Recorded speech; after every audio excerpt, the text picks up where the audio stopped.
Good morning. Thank you for joining us today on Thinking Differently. Today, we're going to talk about the value of investing in your people. For those of you that I have not yet met, I am Becky Droz. I am an HR advisor with Catapult, and I really focus in the compensation area and total rewards areas when I work with our members. And I'm Kirsten Laura, and I am VP of Learning at Catapult, and always love talking about how learning should be part of your strategy to engage and retain your employees. Totally. So, Kirsten, I'll ask you this question. Do you want to take a guess what the top challenges employers are reporting is? Well, what I hear is recruitment right now. Winner, winner.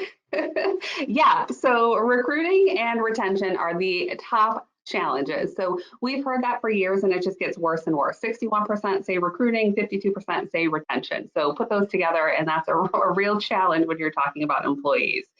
So most employers have also said it's getting harder. It's getting harder to hire. 81% said, is it getting easier? No, definitely having a lot harder time getting new people in the door. So there is, in my mind, a pretty obvious solution if you're having trouble making hires and getting new people in. What do you think about that idea? Well, I don't know. It depends on what the solution is, right?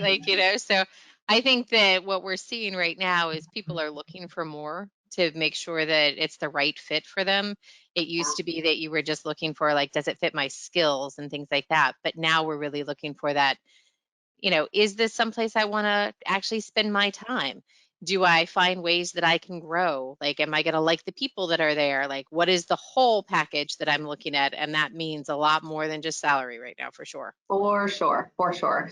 I know when I think about it, when you just mentioned more than salary, to me, it's that whole total rewards package. And I think it's easy to get caught up in salary. And of course, I love comp, and we'll talk about comp a little bit too, and we can talk about some of those trends, but it is so much more than just comp. So when we think about what it is that is attracting people and making them want to stay with you, it is that full package. So it is the comp piece, that's one part of it, but it's also your benefits. What are you providing to help people care for their lives and their families? It is performance management and recognition. It is employee development, and it is work-life effectiveness. So it's really looking at all of those areas together to create a package that people want. And just like you said, people are looking at different things. I heard something I really liked yesterday that I'm going to start using and start reframing my own language, which is it's not the great resignation, it's the great upgrade. And so people, because I think that makes so much sense. I mean, yes, there are some workers that had to leave the workforce for different reasons. Either they were tired or, caretaking responsibilities.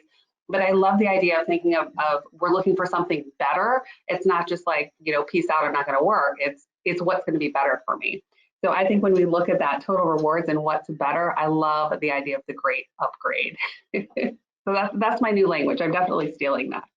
So when we talk about investing in people and we talk about those total rewards, of course, the growth opportunity is a big piece of it.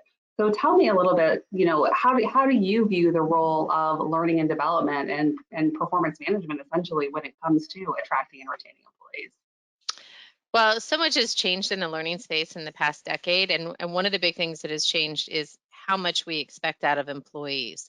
So systems are changing quickly, our environments are changing quickly.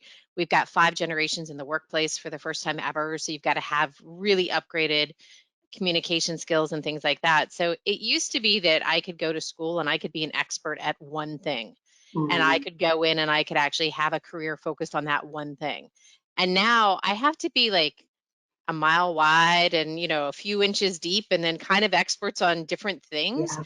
And it changes very quickly. So we're becoming lifelong learners, whether we're ready for it or not. And our organizations have to recognize that if you want to keep people, you have to continue to invest in them so they can continue to learn and grow. And sometimes that means helping them not just like with formal, here's how you move from a level 1 to a level 2, but Mhm. also how do I individually figure out, it used to be in the like 80s, what color is my parachute or whatever, right? Like, but how do I figure out if I'm entry level where I actually want to go in an organization? How can you Mhm. help me understand how to set my own goals and to experience different things and to actually grow and develop as an employee? Yeah, and I see that when I look at, the comp side, because I'll have organizations that say, these aren't super complex roles, but there are some differences. And so they want to show some sort of path for how people can move through them. And so the conversation we often have on the comp side is, okay, well, what are the compensable factors that make one job different than another? What are the skills? Even in production, is it, the time that it takes to do a make ready or a changeover? Can they run for so long without having a machine go down? It's finding those things. But I think then it is really developing the skills so that you can really say, well, what's the next job for me? Not just even moving through those steps, but like, where can I go from here? I don't want to be standing in this one spot for the rest of my career. Right.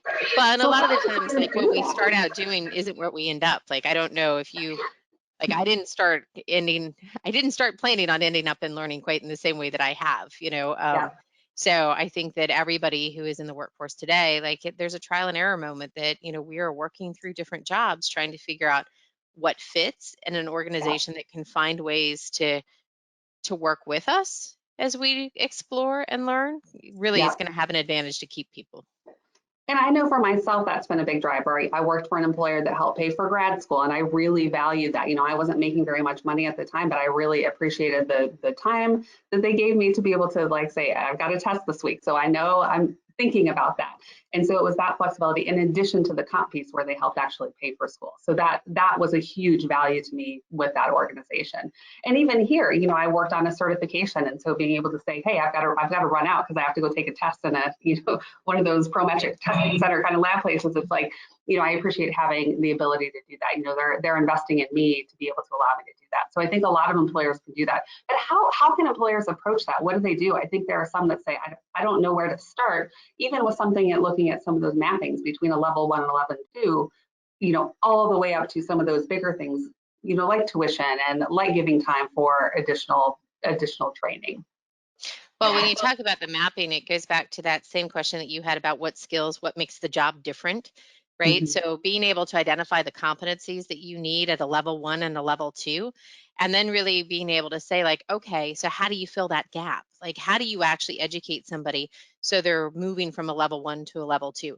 That might be something that it's just on the job training, right? It might Yeah. be that what they really need is exposure and experience. It might be that they need a formal training plan, right? So there's a 70-20-10 plans or what they call. So 70% of what you learn is informal on the Mhm. job. You're, experiencing it. You're kind of watching other people and learning and growing and things like that. 20% is that informal training where maybe you're reading, like, we both read that article yesterday about the great upgrade, right? Like, we're learning things on our own and exploring. Maybe it's, journals or news articles or whatever. And then only 10% is really that formal education. So it's Yeah. a piece of the puzzle, but there's a lot more that organizations need to look at when they figure out that mapping and how to get people different places. When I worked at my last organization, I loved that they would actually allow people um, to apply for jobs that they were interested internally and take Mhm. a hiatus. So just like an academic can take like leave to go and work on a research project, we had people that took a year off of their job to go and train in marketing, for example. So I Wow. was in product. They would go over to marketing and spend a year with marketing and work with them and try and learn, like, is this where I want to go? And they could basically then come back to their role. We wouldn't backfill their job. It was still there for them. But it was a way Wow. that the organization really encouraged cross-functional career exploration and I love trying to that. make sure that they're retaining top talent. I love that. Now, was that a larger organization? I feel like I can just hear members saying, well, I have to fill a job because who's going to do that work? Yeah, I mean, it was a nonprofit, so it was AICPA. So they're not tens of thousands of people. I mean, I think they're under 3, honestly. Like, they are global, so they have a number of different opportunities that you wouldn't necessarily have if it was, 50 people in the same location. Um, but it really was an effort that they consciously were making to invest Mhm. in their people to try and get them to stay, and also kind of to find new talent, right? Like, Yeah. like we had Yeah. somebody that did a great job over in marketing. And I look now, and 3 years later, she's actually moved on to a different organization, but she's now squarely in a marketing role. She Yeah. started out doing project management for product development.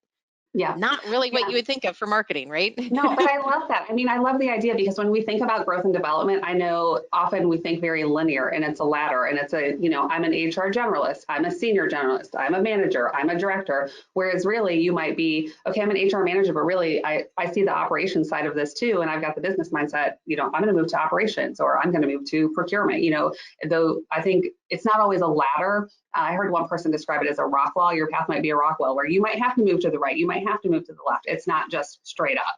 And so I think that's also something to remember is that organizations may have talent sitting there just in a different area. And so you've got to be open to, okay, let's talk about how we could utilize your skill set and develop that further in a different functional area than where you're already sitting. Well, and I think we're finding that sometimes bringing different perspective to roles can really benefit an organization. Like I know in one of my roles, I suddenly was in charge of an operations department. And I would tell you that operations is about as far away from me as possible, right? Because I'm not high structure, I'm an innovator, I'm a shiny idea, I'm not going to like look at efficiency and things like that.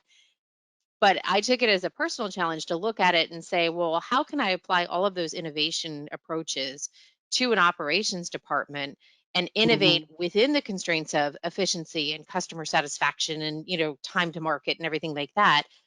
And it worked, but it was a different slant. And I look at like, other organizations that are taking people who might be on more the creative.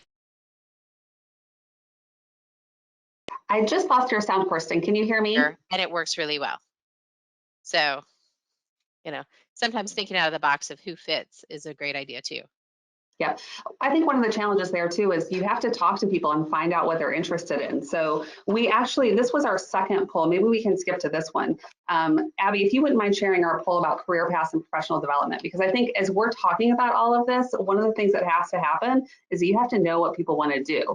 So let's ask the question, when do you talk about career paths and professional development with employees? When the employee initiates it, when a manager initiates it, during a performance review, when there's a vacancy, or at some other period? We'll just give you a couple seconds to answer that question, and then we'll see how people fall out here. I'm excited to see the results of this, mainly because when we think about a lot of the conversations that we have, I feel like there's a lot of hush hush and a lot of things that people are afraid to go and talk about. So I'll be curious to see what our data says here from the poll.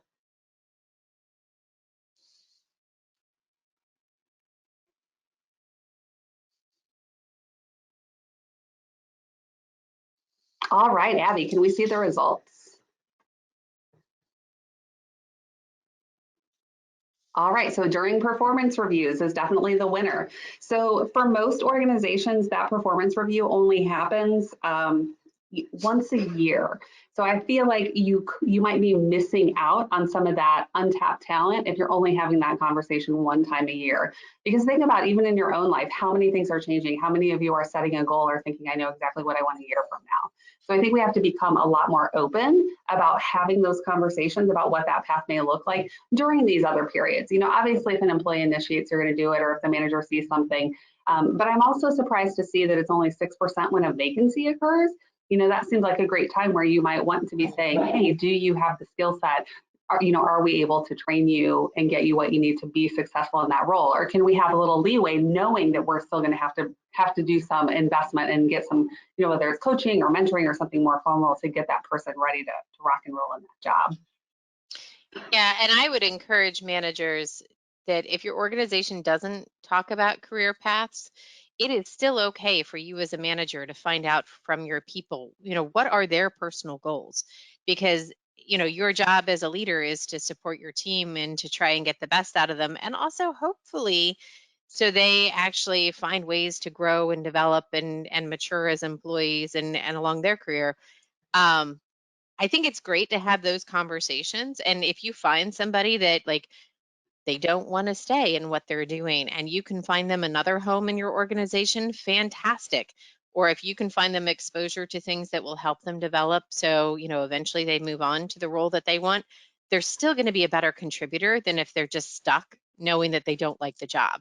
So it feels weird to say like, hey, encourage them to go and follow their vision, even if it's not with you. But I really do believe that our job as a manager is to help them figure out what that passion is and to encourage it, even if it means someday they move to a different organization. Yeah, so many thoughts come to mind when you say that. First, the one I'm thinking about is when I sat in the HR manager seat and working with hiring managers. And so they may get that resume or they conduct that interview and they say, yeah, they meet the essential, qualifications. I think they could do this, but how long are they really going to stay here? Well, I mean, do we want somebody who's just going to stay there and be a warm body forever? Do we want that person who's not looking to grow and innovate? And maybe the answer is yes, but I think for the majority of roles and the majority of organizations, the answer is no. We don't want somebody who's just going to like sit there and, day in, day out. Certainly there are times and places for that, but I don't think that's what most of us want. So I'm like, hey, if we can get, 3 years of awesome, let's take 3 years of awesome. I'd rather have 3 years of awesome instead of 10 of average.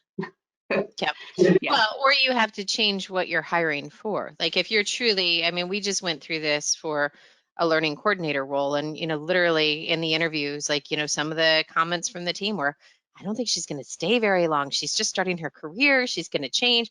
I'm like, okay, so are we looking for somebody who is at end of career? Like, is that like we want to hire somebody different or we want to split it? So we're finding somebody that this is not a career, it's a job, like, but they're not going to be super passionate. It's a time clock moment. Like you can hire for that and change what you're looking for if that truly is your criteria. Like I don't want somebody to leave and don't want to have to rehire, but you just have to understand that what you're getting is somebody who's also not going to bring inspiration and creativity to the role, and they're not probably going to come up with new ideas or how to do Yeah. things or go beyond. They're Oh, for just sure. going to show up and do the bare Yeah. minimum and get out. Yep, I know. And I've lived that as well. I sat in an HR manager seat and I had a person that reported to me that did kind of a hybrid of payroll as well as some accounting support. So, AP, AR, some of the processing and things like that. And so it was kind of split. And I had one person when I first started there that had been there for 20 something years. And so she retired. And so she was, reliable, methodical, you knew what you were going to get. It wasn't going to be creative, but like what had to be done would be done. So that was all good. And so when that person we backfilled, we brought somebody in. And in my conversations, I knew that they were more interested in the accounting side of that role than the HR support and payroll side of that role. And so after a couple of years, when that person left for an accounting job, I wasn't surprised. I mean, sure, disappointed, but it didn't come as a huge shock because had conversations and knew what parts of that role. And we had looked internally in the company too, like, is there somewhere else this person could go? Is there something else that they could do? And so for that person, they exited the organization to go into accounting elsewhere. Then the next person we brought in, very entry level, no true experience, but we're like, we can grow this person. We can create what we need. And that person actually, on the flip side, really liked the HR pieces and the payroll pieces and wanted to get way more into that. And I ended up having to backfill that person because we promoted them and moved them to another plant. So it's like, to me, those were all successful things. We had great experiences with those employees while they were there. They found out what they wanted. They were able to be happy. And then in the opportunity, to grow even within the company, that's even better. We didn't have to go outside. So we had the opportunity to bring somebody in at a higher level that was already in the organization. So to me, that was a win-win. Even though that meant I'm back at the starting, I've got to fill that entry position again. Yeah. Well, and I think the past 2 years have made people really reflect on what matters to them. So going back to the great upgrade, like, it is that I now have a better perspective on my work-life balance maybe, or I really want to be remote, or I really want career opportunities, or I want to work for a global company. Like people have different things that they might not have thought about 5 years ago pre-pandemic, because we've all just had a moment to reflect on what matters in the world to us, and it changes how you approach your career. For sure. For sure. And there are so many different ways to apply all those transferable skills. It's not you're in that one job and that's the only way to do it. So then when you think about that work-life effectiveness piece of it, it's how can I be successful in both? And there might be things that now like internally I'm more inspired by or I'm excited about, or they're the things that like get me up each day. And if you can find a way to incorporate that into your work, then why wouldn't you? Why wouldn't you want to do that? Yeah. Yeah. So I see we do have one question in chat, and so we can both answer. I'll let you start with it. But how can you learn and move up if there's only one person in that department? If you're kind of, Party of one. So sometimes there are moments where you can learn for sure. Like you can ask for guidance from somebody who's in role as to what other skills you can learn. You can certainly ask them about their prior history, like, did they take particular classes? Did they study something? What are they doing? If you are in a very flat organization and there's not a lot of wiggle room, like there is a moment where you have to say, is this right for me? Or do Mhm. I need to look elsewhere within my organization or elsewhere outside the organization? And, it is always a hard moment, especially if you love who you work with. Like I have had jobs where I loved the people I worked with, but I maxed out and I knew that I wasn't going to go up any higher. And Yeah, for me, career advancement and more challenge was very important. Like I don't do well with like, routine and the same thing every day. I want constantly to be changing and yeah, innovating and growing and learning. I made a choice to leave, like, and that wasn't a reflection that the employer was awful. It wasn't a reflection that I didn't love them or that I wouldn't highly recommend them to other people. It just was my time to go and find something for myself. yeah, yeah. And I like that you said too, sometimes it's starting to say, is there something else you can do? Is there a way to change your scope or your role within that organization? Is there something else you can take on? But ultimately, at the end of the day, maybe the answer is no. And so I think it is, you've got to be aware of that. And I think also, if you work for an organization where it is smaller and you have some of that with one person, you've got to be upfront and honest about that. If we're going to fill a role and it's a, really small company, I'm not going to say, oh, you can grow and be, become a chief HR officer, because you can't. That opportunity is not there. So I think being honest up front about, what you can and can't do and what that might look like as far as expanding into other areas is important, to just be honest about it. And I think the other thing too is we all have connections.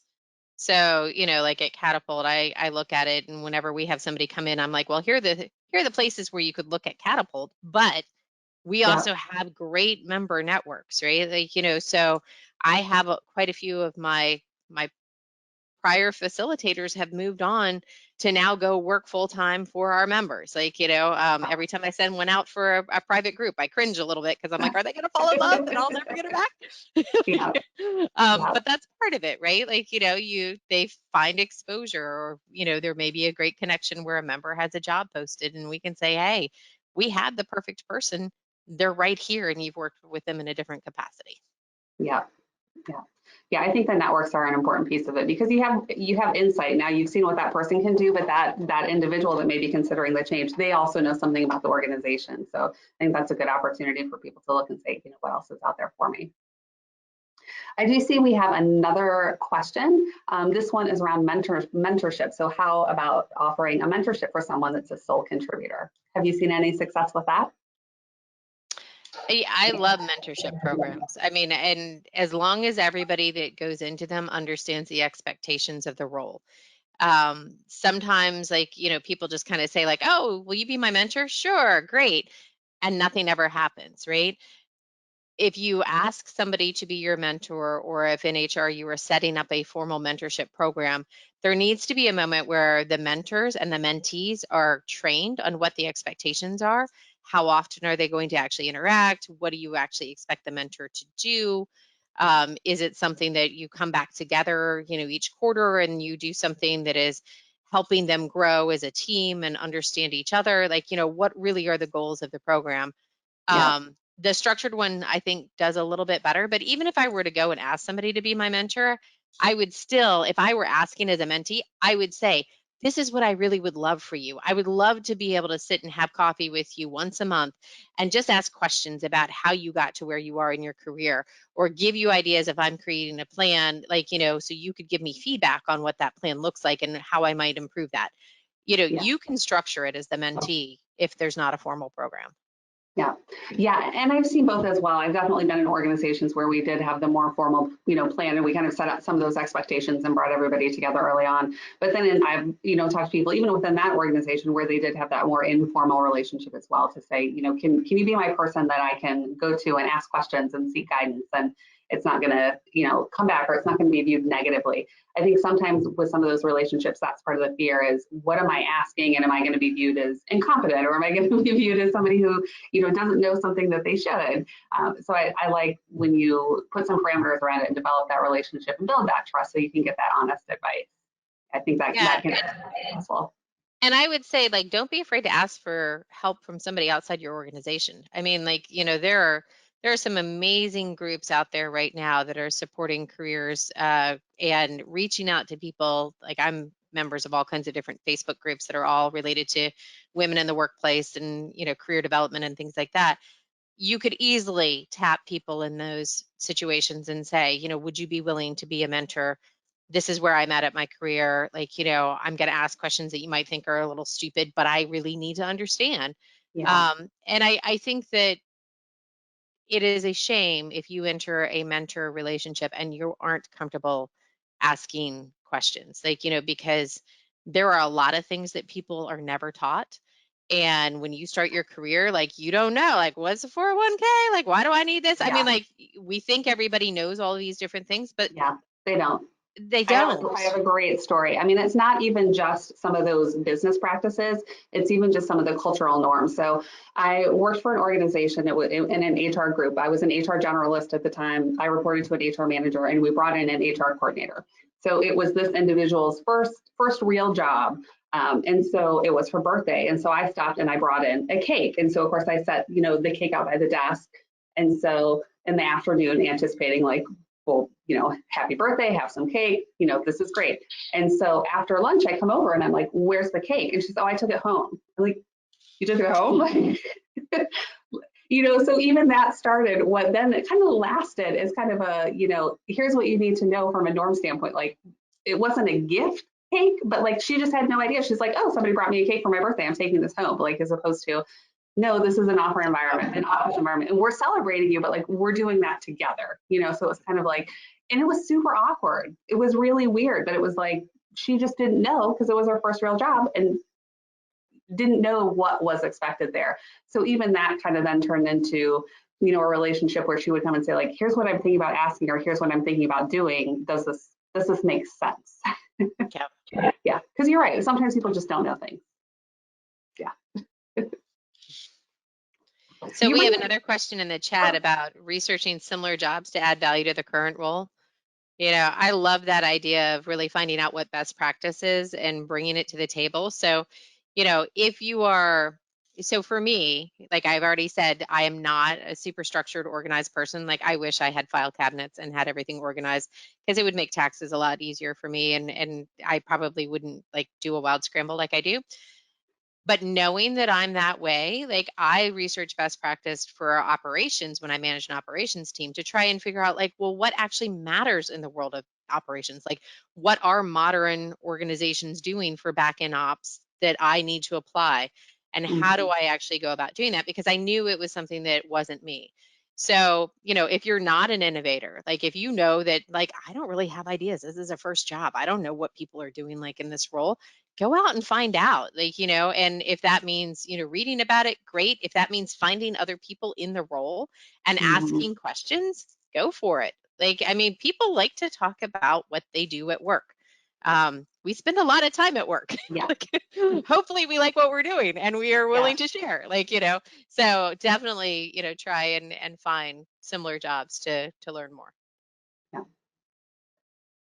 I want to switch directions a little bit. One of the things that you previously mentioned was even like something like a 401k and somebody not knowing exactly what to do. So I think that is a good time for our poll, actually, because I'd like to know from our listeners today what kind of training opportunities they do provide. So you and I have talked a lot about kind of the job skill piece of it and coaching and mentoring to learn things about work, but let's talk about some of the other areas. So what training opportunities do you provide? Do you provide work skills, life skills, both, or neither?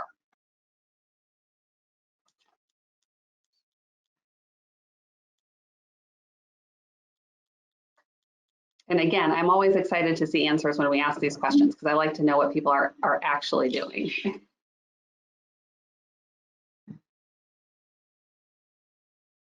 We'll give you a couple more seconds to answer.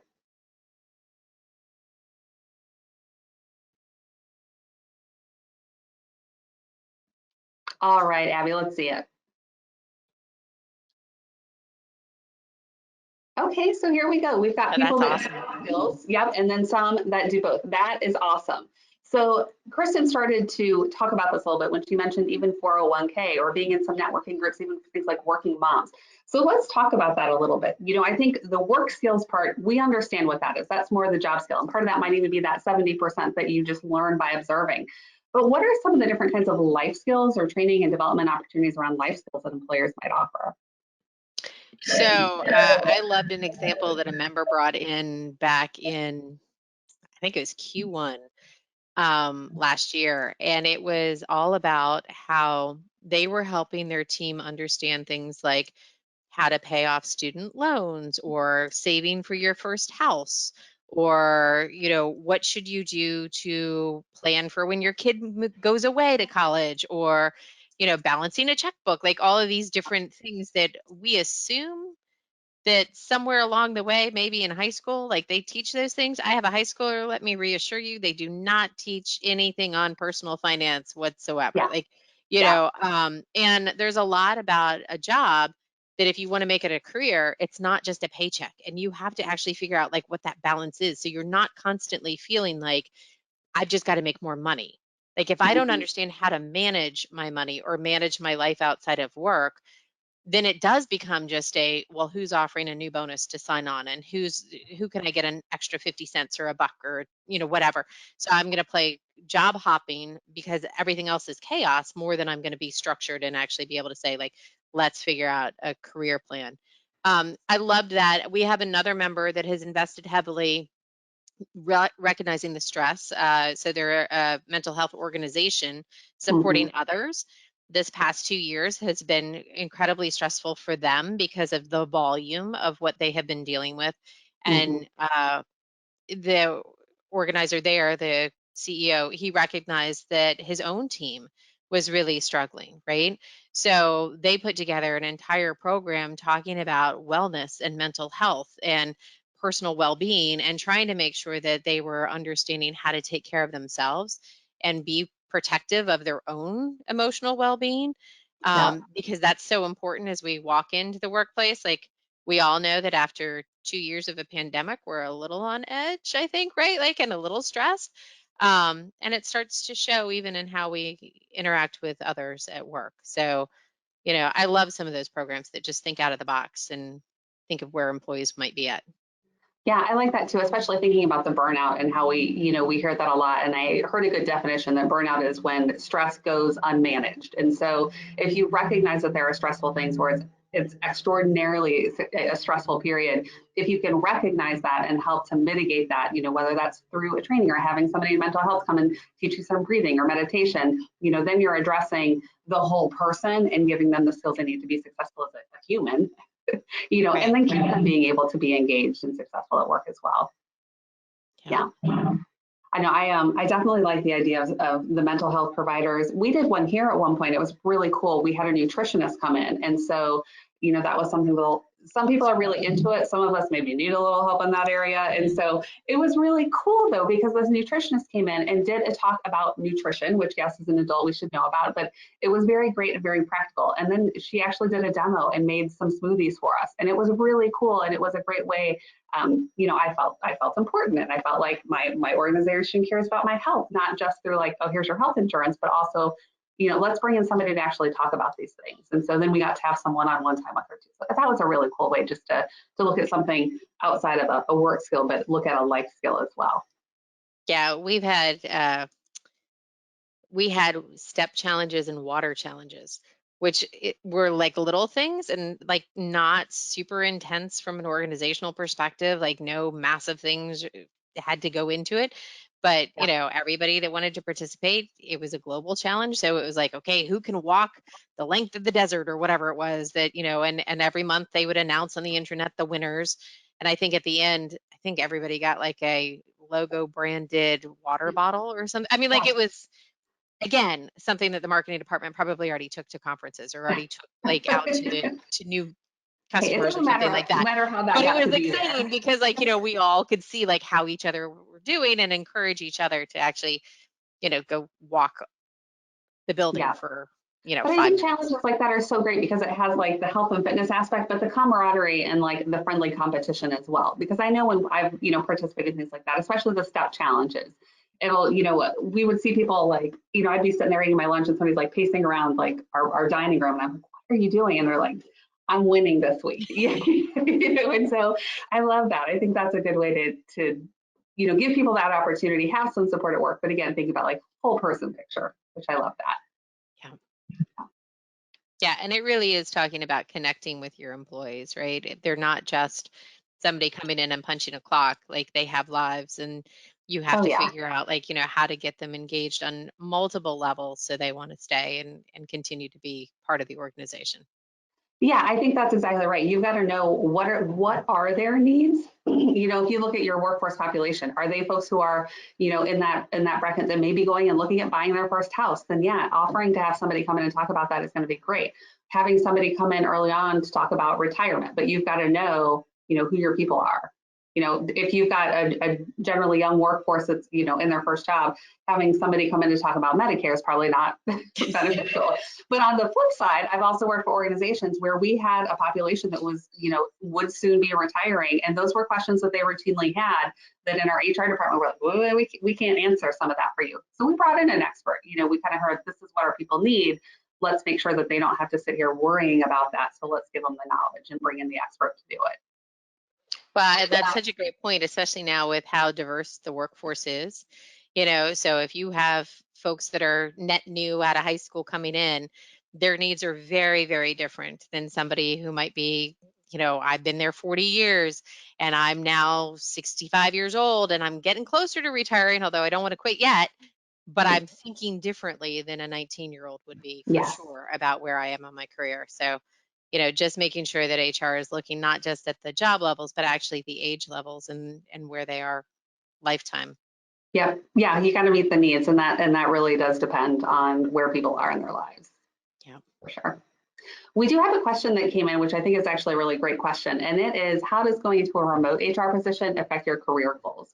So, I think this is really interesting because I've heard arguments for and against remote and what it does and doesn't do. So I think with any organization, you have to think about what are the expectations for that role? What are you looking for from that individual? And measure against it. I think there are people who can be very successful being strictly in a remote role. For other folks, that may not be their most successful way to work. And there might be organizations that really value seeing people face to face, where in that case, it may not be as successful. So I think part of it is cultural and part of it of the organization. But then I think it's also a lot about the individual and what your preferences are as far as working. Even for us, we've had some people that when we went remote said like, I never want to go back. I love it. And, we've built relationships, online and on Zoom and on chat. And they said like, I don't ever need to go back. Whereas for myself, I'm like, yeah, I kind of want to go back at least a couple days. I like it. For me, that's what works. But again, I think it's both a combination of the individual and the organization. I do think if you are remote, you've just got to make sure that, if you got to be a cheerleader for yourself. But I think you need to do that whether you're remote or not. You got to advocate for yourself. So if you're getting kudos or you're doing well somewhere performing, share that with your manager so that they know what kind of feedback you're getting. Yeah, and I think that answer it too. no, I think the communication back and forth with your manager and your team is essential for success, regardless of what format you're in. I would say that the emphasis on communication probably goes up. The emphasis on management goes up when you are remote. A lot of people, especially now, because a lot of people have been forced into a hybrid situation that weren't ready, or it's not a natural fit, and they feel very disconnected. So if you are a leader, making sure that you are connecting beyond where you would connect in the office to help people kind of really recognize like, oh, wait, they are here, they are doing things, like I do know what's going on, I am able to actually reach out and things like that, just makes a huge difference. I think some folks just are never going to really love the virtual environment. Some folks are going to just never leave it, right? Like, I mean, it's one of those, like, Yeah. I haven't worked. Catapult is the first organization walking into it that did not have a global presence for me in my career. Mhm. So I'm used to working remote with teams that are, 12 hours opposite me and Yeah, trying to figure yeah, out juggling time frames and everything like that. So this was very different, but then to also realize that we're 100% remote to start out with, and that it would take me 6 months before I met my team, that was an interesting onboarding moment, because that was the first time that I've ever onboarded when it was 100% remote. Usually it had always been like you come in for a while and then you do whatever you have to do. yeah, So yeah, just the connection it's harder. yeah. Yeah, I think it can be done though. I mean, I even think here we had a couple of advisors that came in right before COVID began. And so we had maybe 2 weeks together in the office. But when COVID started, it was such a high pressure time. And there was so much that we were trying to stay on top of to keep our members informed and, new guidance coming out all the time that, part of that, we were able to bond very quickly because we were all working to support each other. So, even though we were remote and it was a change for us, the circumstances really led to longer relationships versus just, okay, you're here doing your thing. We've still got to work together. Yeah.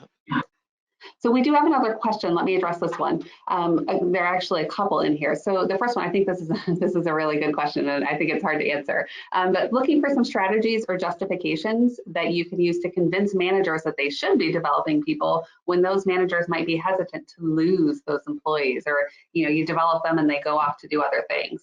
My first thought is lose those managers. Those aren't the managers I want, right?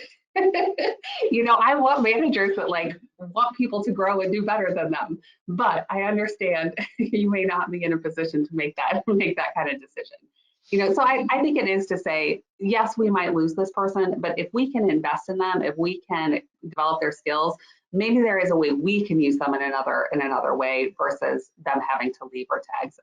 But I think it depends on the organization. Kirsten, I'll look for, what are your thoughts on that? How do you convince the manager that it's worth it? I mean, we've talked a little bit about like happy employees are more productive and everything like that.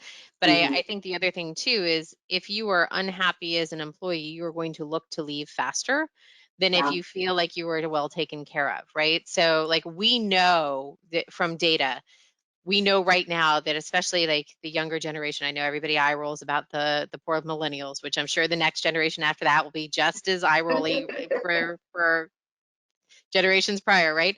But we know that they are looking for organizations that invest in them as a career partner. And they are picking where they work.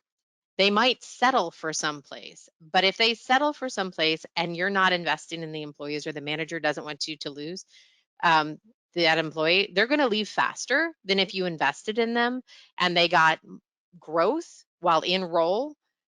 You might only get 6 months, you might get a year, but like, if you get 2.5 years or 3 years compared to one, you're still way ahead of the game. And we all know the cost of like, having to recruit and retrain and everything like that. So, I mean, to me, there's also just a gain in getting them to stay a little bit longer for sure. Yeah. And another question came into on something you just started to touch on, which is even the generational differences. So, what do you do with some of these topics where some other generations have kind of steered away and been, less interested in doing this kind of work? So the hard reality right now is that organizations are significantly changing more than they ever have. I mean, this is like fifth industrial revolution, I think is what they're calling it right now. There are a lot of organizations that if they don't start shifting how they treat employees and how they think about their employee base, that they're not going to have to worry about it in 50 years because Yeah, they they're not going won't to be exist. around, right? Like, Yeah. and I know that that's not what any employer wants to hear, but like when you look at how the workforce is changing, and if you look at how the demands on the employer have changed from the employees, the expectations as far as great places to work and total rewards packages and hybrid workforce or flexible scheduling or whatever it is out there, it is a different ballpark than it was 50 years ago, right? They have to start realizing that, because survival is really on the line for a lot of these organizations. I mean, and I'm straight shooting on that one. Like, and I'm Yeah. not suggesting that We got to be anybody go back real. and be like, hey, you're going to be out of business if you don't change your mind. Right. I think that people know it, but I think it's a really uncomfortable knowledge. So it's that baby step of like, well, let's show like what is the difference of uh, there's some great research about like diversity in organizations and how much it adds to the bottom line. It adds to innovation, it adds to profit margins, it adds to corporate culture, it adds to, all kinds of metrics that we really care about as leaders. Yeah. You start showing data about things that, well, we don't want to talk about that. And then all of a sudden, I think you can start getting the mind shift moving a little bit to push Yeah. further to get to where Yeah. you want to go. I think the data piece is huge. I think that's always a way to get the ear of management is to go and say, here's best practice, here's what's happening. Here is some survey data I pulled from Catapult site that shows, employers are talking to employees more often. Employers are investing in life skills training. And if we're not doing it, we're going to be left behind, and we're going to be left without employees to do the important work that we have to be done. So I definitely think taking the data is a great approach. Yeah. Speaking of the data, of course, I have to quickly touch on comp because the total rewards piece, I know I did not want this to be all about comp, but I do want to touch on one piece of this. So one of the things that I have heard from employers is, okay, we have an employee, we brought them in, we trained them. And so now they've got the skills, but they just took those skills and they left because they got an offer for $20,000 more, $15,000 more.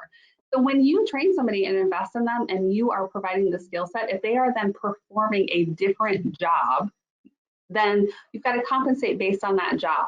And so you might say that you brought somebody in and they're maybe in a lower level, but as you've invested and now they have a new skill set and you're putting them into a new position, make that pay decision based off of the new expectation, not based off of, well, I know what they were making before and I don't want to give them that much more.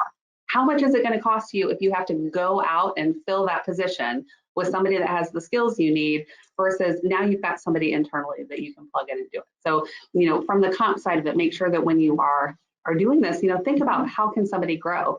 And that can also be a piece of that conversation when you're talking about that career path or, whether it's a ladder or a rock wall, think about what is your future earnings potential. As you bring somebody in, if you can kind of map out and say, these are some different paths and these are the skill sets, but then along with that, this is the opportunity, this is potentially where you could go from a comp standpoint.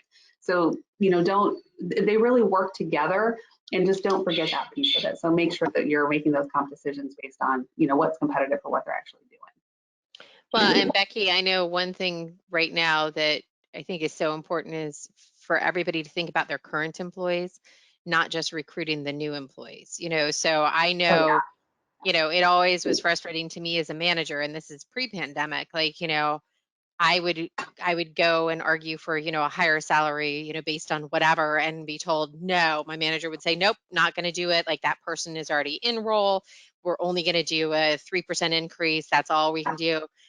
And then they would leave, and then I would go hire somebody with the same skill set without the knowledge, but have to pay Yeah. that 15% increase that I wanted to give that person, Right. and just sit there going like, whoa, like, and now with the competitive nature of recruiting and, I think it's imperative that we all think about like, okay, we have to focus on who we have to retain, not just who we want to go and get. Absolutely. Absolutely. I mean, and managers say, most of the time they're lacking qualified candidates. So if you've got people internally that you can grow and develop and move into those roles, keep them. Yeah. And then again, you still have to think about the people that are already performing some of that work. You don't want to, have them get left behind. We often see compression issues where we have employees that are in a current role. They've been there for maybe several years, have been with an organization for many years and got those small increases and bumps along the way. And so they've kind of gotten left behind the market. And then an organization goes to hire and now they have applicants that are asking for a lot more for the same roles than the current person, kind of like you mentioned. And so I think that is important. You've got to say, all right, what are we doing for the people that we've already got in addition to what does it take when we're looking to bring somebody in, and find that balance of what's the right mix and what kind of adjustments do you want to make for employees that you already have. I think for a lot of employers, it's then focusing on things like merit increases where you really are rewarding based on that performance versus a general wage increase where everybody's getting the same. Because then that just perpetuates the problem. If you have somebody who was low and they're getting 3% on their low salary, the person who was higher is getting 3% on the higher salary. It's just perpetuating the issue. But again, full package, look at total rewards as a whole. It's all these pieces working together. Do you have anything, Becky? I'm just curious. Do you have anything that you have seen that you're like, That is really different, and I love that. And I wish more people would do this. From a comp standpoint or from like a total rewards Total altogether? rewards perspective. I think it's a lot of the things. I think one, the organizations that are consistently looking at pay, it is important because that is the first thing. You know, a lot of employees will say, you know, I can get $10,000 more here. I can get $2 an hour more here. I'm going to go do that. So I think you do have to be aware of compensation. You can't bury your head and just say, oh, I'm not going to worry about it because your employees are worrying about it. So I think it starts there. But I think really great employers do a good job of explaining everything that they offer. So it's looking at the total rewards, but being able to put that, you know, pen to paper, put it to words and help people understand. And I think part of that is even things like the 401k, helping, you know, give some education on the value of money and the future value of money. So to say, you know, here's what we're investing in you now, this is the contribution we're making. If you match, here's what that's look like. So it's the education piece that ties some of that together. I also think from the work-life effectiveness standpoint, I'm starting to see more and more employers do things to show some of that appreciation, and I think that makes a big difference. I recently heard of one of our members who was bringing in meal kits, and so at the end of the day, it wasn't just, you know, like have a lunch at work. It was like a, you know, a family meal kit that they could take home and prepare that night.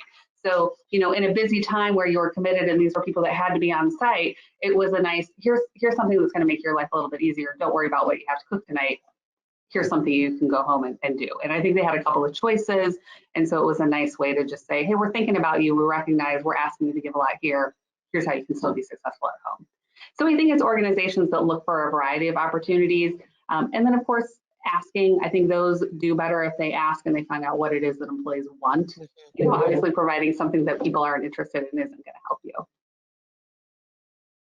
Yeah, I love the idea of asking and making it personalized if you can, you know, figuring out something that you can incent people to keep going, especially if we're asking them to go above and beyond. I know I worked at an organization where we were putting in massive amounts of overtime to meet a deadline. And, you know, it literally came down to like, okay, this employee's wife is pregnant. She gets a maid, like, you know, and that's how we're Yeah. going to let him stay here, like, because that's Yeah. what he wants in order to make his wife have a easier time of life because he's going to be here on Saturdays and Sundays for the next month, you know, or, you know, this other one is missing family. So we're going to figure out how to give him airline credits or like whatever it Yeah. is. Like, you know, I mean, it's, let's figure out how we can actually resonate with employees Yeah. to excite them. There are a couple other questions that have come in. One is, what improvements have we seen that were implemented that are really as a result of COVID? And I would say my top one for that is really the hybrid and remote work. So I would work with organizations prior to COVID where, you know, I was talking to the managers and they would say, well, people are saying they want to work remote. Like, I feel like I need to see them, you know, I need to see their smiling faces. And so I think COVID showed a lot of organizations that you can work successfully in a remote environment. And so when we've asked, we did a poll, it was actually December, so it's been a little while now, but we found, I want to say it was more than 70% said we're going to a hybrid environment. You know, obviously those that have capital intensive investment or they need to be on site, you know, for certain equipment and things, or they're customer facing, they have to be there. But even in some of those roles, they've said, you know, we're looking, are there different ways where we can have one day a week where we have some kind of rotation, you know, not everybody's at home on Friday, but we work through a rotation where we can give some of that additional flexibility. So I think the remote work is one of the big improvements that came out of COVID that's been an improvement for employees that I think will stick around. I think it's also, for me, I think it's also a better appreciation of work-life balance because it was forced. Like, how many of us have been on a phone call with one of our employees' children in the background because of exposure or school out or whatever Yeah. and things like that? Like, I think as an employer, it's the first time that you visibly see there is a life outside of work. And sometimes it is added to a fluidity that we may not have had before. Like, I know with my team, you know, I have been able to say, look, like, you know, there are certainly core hours that I need you to be around. But if you got to go and do something for 2 hours with your kid because of this, that, or the, like, life, whatever, and you want to, you know, wake up a little early or do this over here, like, I don't care, you Right. know. Right. And I mean, they can be hourly and I can still say I don't Oh care. yeah. Like, you know, I Right. mean, like, and that is fine. And it's different than I think how the mentality might have been pre-pandemic because it was like, no, it's 8 to 5. People are going to be 8 to 5. And it's like, Right. well, really? Does it Does have that to work for be everybody? Not to get necessarily. everything done? Like, I mean, it really doesn't. So Yeah. I think that's come out of it too. Yeah. We do have another question. How do you address the old-fashioned managers that are more interested in productivity and getting the job done versus some of these kind of whole person thinking models? To me, the first thing I think about is, well, what does productivity look like, and how do you measure that? So can you take data that shows, yes, we can still do this and be successful? Again, I think put some numbers behind it will help to say we can still be successful with this kind of model. Well, and I think it's also, if they are metrics driven, give them metrics that focus on the whole person. So, Mm-hmm. like make it part of their goals to, figure out training plans for all of their employees and expect that they have 85% engagement with it, or expect that they might participate in training themselves, or they might institute new policies, and then see how it affects maybe their retention on their team or their satisfaction if you do any 360s or things like that. So you can talk to somebody who's a command and control or somebody who's metrics driven in their language and still be talking about whole person. Yeah, great point there.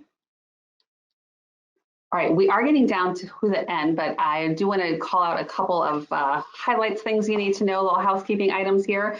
So the first one is that this recording will be available in about 2 days, about 48 hours. We will also send out the Sherman HRCI credit information, so you will have that for those of you that are working on your recertification. We also have a session coming up in March, on March 8th, on recruiting and retention. So continuation of a hot topic. So please feel free to sign up for that. Abby has placed a link in the chat so you can do that. And then I also have a plug, something else I would like to talk about, and that is several times have come up, is have data, collect data. What are other people doing? I love that stuff. And so we actually have a survey open now where we are talking about recruiting and staffing practices, as well as some of your practices around separation. So when you are thinking about where do people go to recruit, where do they have success, what kinds of background screenings are they doing? Are they still testing for marijuana? What happens when you're terminating? Who makes that call? Who has that meeting? All that good stuff. We've got a survey open. We anticipate it would take about 20 minutes if all of the parts and pieces apply to you. If they don't, you'll be able to skip through some of them and you'll be done even faster. But I encourage you, please participate in our survey. The link is in the chat. Those who participate will, of course, get that data, and we should have that probably end of April, early May. So I thank you for your participation in our surveys. Without you, we can't provide that data, and we can't compare and tell you what are other people doing. So please participate, and we do appreciate that. And any other questions, any other thoughts or comments before we finish up? Kristen, any final words for our guests today? No, I would just encourage everybody to continue to think about how to invest in the employees. And if you do have any questions that you want to follow up, either myself or Becky, we are clearly more than willing to chat about this at any time. Yep. All right. Thank you, everybody. Have a wonderful day. Thank you.